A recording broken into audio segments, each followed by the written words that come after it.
जय हिंद एवरीवन। आज के सेशन में मैं आपको बताऊंगा कि क्या है रेफ्रिजरेटर और इस पर किस तरह के questions NDA, air force, navy, ICG ने पूछे हैं या और किस टाइप के क्वेश्चंस इस पर बन सकते हैं। देखो, अगर आपने इस बार अग्निवीर यानी एयरफोर्स का अगर आप एग्जाम दे रहे हैं तो आपने देखा होगा हर सेशन के अंदर हर शिफ्ट के अंदर एक क्वेश्चन पूछा जा रहा है कार्नोट इंजन, जो कि मैंने करा चुका हूं उसको। ठीक है, अब लड़कों को प्रॉब्लम क्या आ रही है, जिन लड़कों ने न्यूमेरिकल नहीं लगा के गए हैं पेपर में वो बहुत बड़ी प्रॉब्लम फेस कर रहे हैं। होता क्या है कि जब क्वेश्चन टीचर बहुत आसान लेवल के करा देगा तो होता क्या, आपको तो मजा आएगा उस टाइम पे, लेकिन जब पेपर में बैठोगे ना वो मजा की हालत हो जाएगी खराब।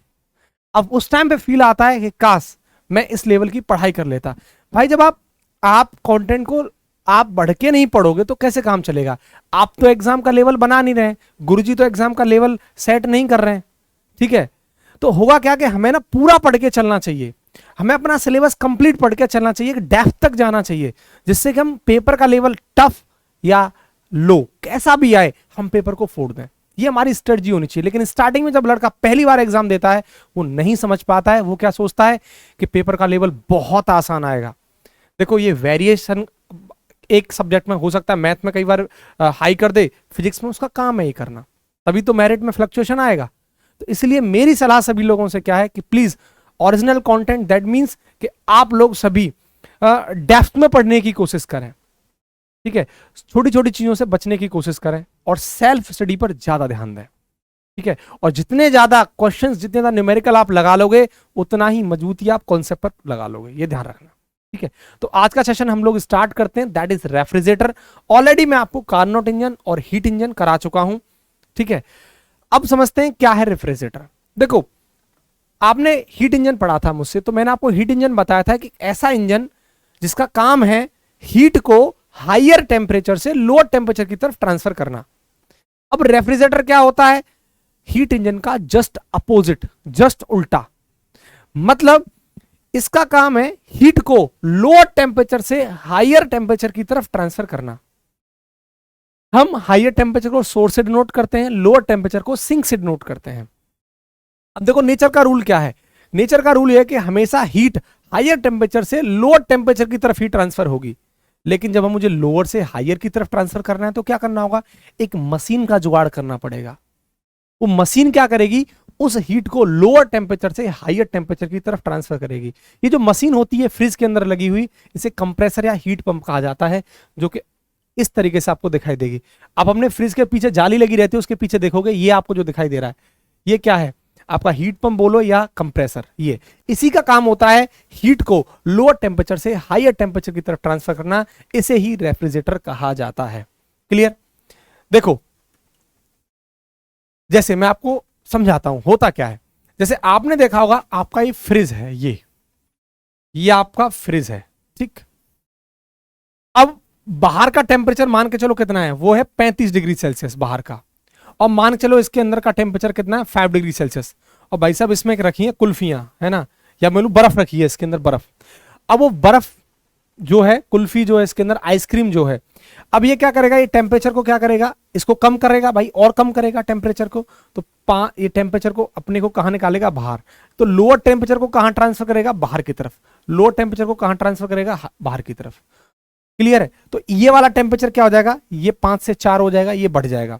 ये कितना हो जाएगा, 3 हो जाएगा, 2 हो जाएगा, कम होता जाएगा। बात समझ रहे हो। तो यही रेफ्रिजरेटर है, लोअर टेम्परेचर से हायर टेम्परेचर की तरफ हीट ट्रांसफर होती है, और ये फ्रिज अपने अंदर के टेम्परेचर को कम करता जाएगा, कम करता जाएगा, कम करता जाएगा, ताकि यहां आप आइसक्रीम खा सकें इसके अंदर। ठीक, चलो अब देखो मैं इसका एक डायग्राम आपको बता देता हूं, फिगर सेम है। ये कंप्रेसर है जिसे हम हीट पंप भी बोल सकते हैं, ये सिंक है, ये सोर्स है, इसको T1 से इसको T2 से, sink lower temperature, source higher temperature. Heat कहां से कहां ट्रांसफर होती है, लोअर टेम्परेचर से हायर टेम्परेचर की तरफ। कब ट्रांसफर होगी, अब हीट को क्या करेगा, ये जो कंप्रेसर इसको खींचेगा, अब खींचने में क्या करेगा, वर्क करेगा, है ना, वर्क करेगा। जब वर्क करेगा तभी तो ट्रांसफर करेगा हायर टेम्परेचर की तरफ। तो हुआ क्या, हीट को लेगा लोअर टेम्परेचर से और कहां ट्रांसफर कर देगा, हायर टेम्परेचर की तरफ। कब, उसके लिए इसे क्या करना पड़ेगा, वर्क करना पड़ेगा। तो क्या मैं आपसे ऐसा बोल सकता हूं कि हीट को कहां से लिया, Q2, भाई Q2 से लिया लोअर टेम्परेचर से, उसके लिए क्या किया, वर्क किया। तो और क्या कर दिया, उसको ट्रांसफर कर दिया हायर टेम्परेचर की तरफ।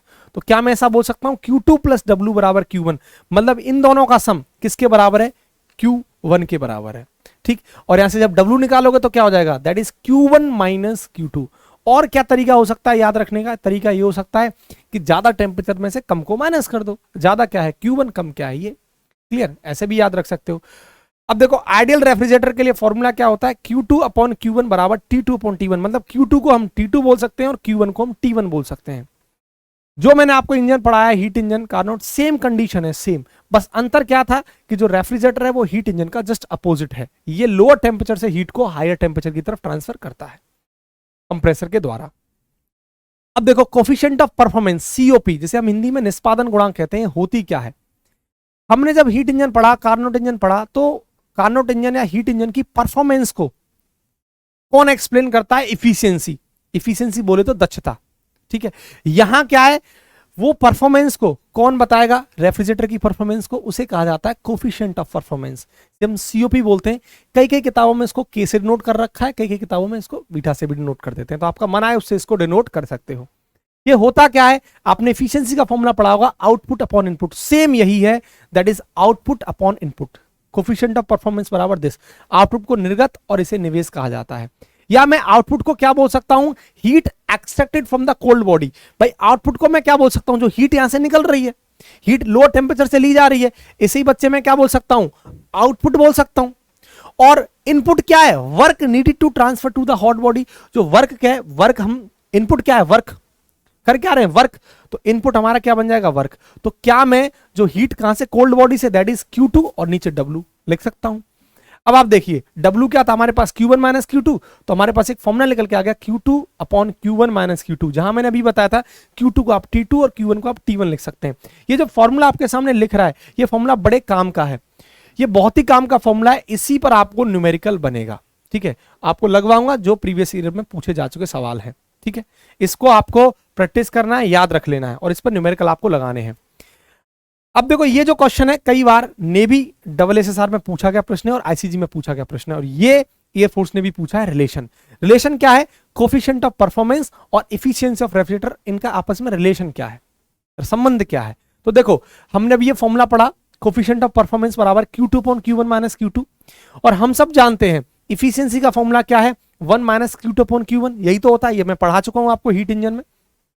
ठीक है, अब देखो अगर मुझे इसका इसके साथ जुगाड़ बनाना है तो मैं काम करता हूं, इसको Q1 से और नीचे भी Q1 से डिवाइड कर देता हूं। जब Q1 से इसको मैं डिवाइड करूंगा तो देखो ये तो 1 माइनस Q2 अपॉन Q1 बचेगा, और ये Q2 अपॉन Q1, और यहां से मुझे क्या दिख रहा है, एफिशिएंसी बराबर 1 माइनस Q2 अपॉन Q1, तो 1 माइनस Q2 अपॉन Q1 को मैं क्या लिख सकता हूं, एफिशिएंसी, और Q2 अपॉन Q1 क्या हो जाएगा, देखो 1 माइनस इफिशियंसी, तो 1 माइनस इफिशियंसी, तो रिलेशन क्या निकल के आ जाएगा, कोफिशिएंट ऑफ परफॉर्मेंस बराबर 1 minus efficiency for 1 minus efficiency. ये रिलेशन है जो कि इंपॉर्टेंट है, कई बार एग्जाम में पूछा जा चुका है सीधा सीधा। ठीक है, अब इस पर किस तरह के क्वेश्चंस एग्जाम में बन चुके हैं वो देखो प्रीवियस ईयर में। पहला प्रश्न हमसे क्या बोल रहा है कि thermodynamic heat pump, heat flows from, तो थर्मोडायनामिक हीट पंप के लिए हीट कहां से कहां फ्लो होती है, हीट बच्चे हमेशा कहां से कहां फ्लो होगी, वो हमेशा लोअर टेम्परेचर से हायर टेम्परेचर की तरफ ट्रांसफर होगी, ये कभी भी हायर टेम्परेचर से लोअर की तरफ ट्रांसफर नहीं होती। तो आपका आंसर क्या बन जाएगा, option C is correct, lower से हायर की तरफ। Next, if the door of refrigerator are left open for a few hour the room temperature will be, यदि रेफ्रिजरेटर के दरवाजे को आप कुछ घंटों के लिए, कुछ समय के लिए खोल के रख दो तो उस कमरे का तापमान बढ़ेगा, स्थिर रहेगा, घटेगा, इस तरीके के ऑप्शन आपको दे रखे हैं। देखो भाई ये है आपका रेफ्रिजरेटर, ध्यान से सुनना है इस क्वेश्चन को। ठीक है, अभी रेफ्रिजरेटर है और ये है बंद। ठीक है, अब रेफ्रिजरेटर में क्या लगा हुआ है, यहां पे एक मशीन लगी हुई है जिसे हम कंप्रेसर कह रहे हैं।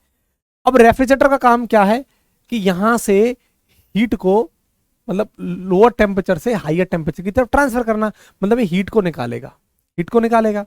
अब इसका आप दरवाजा खोल दो, किसका, इसका दरवाजा खोल दो, मतलब मैं फिगर ऐसा बना देता हूं, ऐसे समझो। ठीक है, इसका दरवाजा खोल दिया गया। जब इसका दरवाजा खोल दिया गया तो अब देखो हीट तो यहां से ट्रांसफर होगी। अब ये जो मशीन आपको जो दिखाई दे रही है, ये मशीन, इस मशीन का क्या काम, क्या इसका भी तो काम है, इसकी भी हीट कहां जाएगी भाई, ये तो हीट को ट्रांसफर कर रहा है। अब इसका क्या काम, का है, इसका भी तो काम है ना, लोअर हीट को हायर टेम्परेचर में ट्रांसफर करना, लोअर टेम्परेचर को हायर टेम्परेचर में ट्रांसफर करना। तो ये भी तो हीट को ट्रांसफर कर रहा है, इसका भी तो काम है, इसकी हीट कहां जाएगी, तो ये भी हीट दे रहा है, ये भी दे रहा है, that is Q1 plus Q2। अब आप बताइए इसकी हीट बढ़ेगी कि घटेगी रूम की?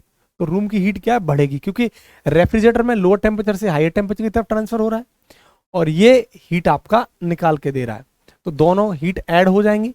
तो ऐसी कंडीशन में हम बोलेंगे कि हीट क्या होगी बच्चे, इंक्रीजेस होगी। रूम का टेम्परेचर क्या है, इंक्रीज होगा, टेम्परेचर उसका बढ़ेगा। अगला प्रश्न हमसे बोल रहा है कि एक रेफ्रिजरेटर है और इतने टेम्परेचर के बीच में काम कर रहा है, ठीक है। तो हमसे बोल रहा है कोफिशिएंट ऑफ परफॉर्मेंस। तो भी हमने कोफिशिएंट ऑफ परफॉर्मेंस का फॉर्मूला क्या पढ़ा था, Q2 upon Q1 minus Q2, और टेम्परेचर की फॉर्म में Q2 को क्या लिख सकता हूं, T2 अपॉन आपका T1 माइनस T2। अब T2 क्या है हमारा, हम सबको पता है ये सिंक है, और T1 क्या है हमारा, ये सोर्स है।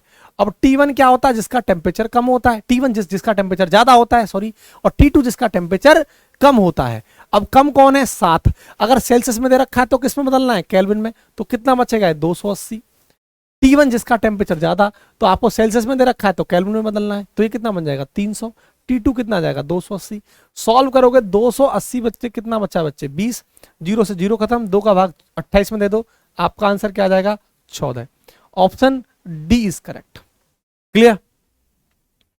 नेक्स्ट क्वेश्चन, अगला क्वेश्चन हमसे बोल रहा है कि calculate the actual coefficient of performance of the refrigerating device if it is operating between the temperature range of 250 Kelvin and 300 Kelvin, take relative COP 0.5। ये क्वेश्चन आपके नेवी के एग्जाम में पूछा गया प्रश्न है, ठीक है, आईसीजी में पूछा गया प्रश्न है, ध्यान से देखना। हमसे सवाल में रिलेटिव सीओपी दे रखा है, यानी सापेक्ष सीओपी आपको दे रखा है, एक्चुअल सीओपी निकलवा रहा है, तो इसके लिए हमारे पास एक रिलेशन होता है, वो क्या होता है, दैट इज रिलेटिव सीओपी बराबर रिलेटिव कोफिशिएंट ऑफ परफॉर्मेंस बराबर एक्चुअल सीओपी, वास्तविक कोफिशिएंट ऑफ परफॉर्मेंस, ठीक है, upon that is Carnot COP. ये फॉर्मूला होता है। हमसे निकलवा क्या रहा है, एक्चुअल सीओपी निकलवा रहा है हमसे, तो एक्चुअल सीओपी क्या हो जाएगा, और डाटा तो हमें गिवन है, तो relative COP into Carnot COP, ध्यान रखना है इस बात को। अब रिलेटिव सीओपी तो आपको डाटा गिवन है, दैट इज 0.5 आपको दे रखा है, इनटू कार्नोट सीओपी का फॉर्मूला क्या हो जाएगा, अब देखो कार्नोट सीओपी का फॉर्मूला क्या है, that is Q2 upon Q1 minus Q2। Temperature की फॉर्म में लिखना चाहूं, that is T2 upon T1 minus T2, यही तो होगा। अब इसको सॉल्व कर लीजिए, T2 क्या होगा, जिसका टेम्परेचर कम होगा, जो कि 250 केल्विन दे रखा है, केल्विन में तो आपको बदलने की कहीं जरूरत है ही नहीं, अपॉन T1 कितना दे रखा है, जिसका टेम्परेचर ज्यादा होगा, यानी 300 माइनस 250। अब ऊपर क्या बचा, 250 अपॉन नीचे क्या बचा, 50, 25, यानी ये तो आपका 5 आ गया, यानी कार्नोट सीओपी कितना आ गया, 5। अब 5 का गुणा 0.5 में देंगे तो बच्चे कितना आ जाएगा, 2.5 आंसर आपका आ जाएगा। तो ऑप्शन क्या बन जाएगा, option D is correct, that is clear, ठीक है। आई थिंक आपको मेरी बात समझ में आ गई होगी। अब ध्यान से क्वेश्चन है, देखो बहुत बहुत इंपॉर्टेंट बात, एक क्वेश्चन आपके सामने है, ये इस क्वेश्चन को आप सभी को लगाना है, ये प्रीवियस ईयर का सवाल है, ये वाला क्वेश्चन, ठीक है, आप लोगों के लिए है। और अगला प्रश्न एक ही है, इसका आंसर आपको कमेंट सेक्शन के अंदर देना है, ठीक है, आपको इन दोनों क्वेश्चन का आंसर कमेंट सेक्शन के अंदर देना है, ठीक है। तो आई होप आपको मेरी सारी बातें समझ में आई होंगी, और ध्यान से एक बात जो मेन है, आप डेप्थ में जरूर पढ़ा करिए, वरना हर बार पेपर में कुछ न कुछ फ्लक्चुएट होगा, कोई ना कोई पोर्शन टफ आएगा, फिर आपको फिर से प्रॉब्लम होगी। आप मेरी सारी बातें समझ पाए होंगे। आपको और मतलब किस टॉपिक पर लेक्चर चाहिए, इस तरीके के शॉर्ट लेक्चर, तो आप कमेंट सेक्शन के अंदर कमेंट करके मुझे बता सकते हैं। तब तक के लिए जय हिंद।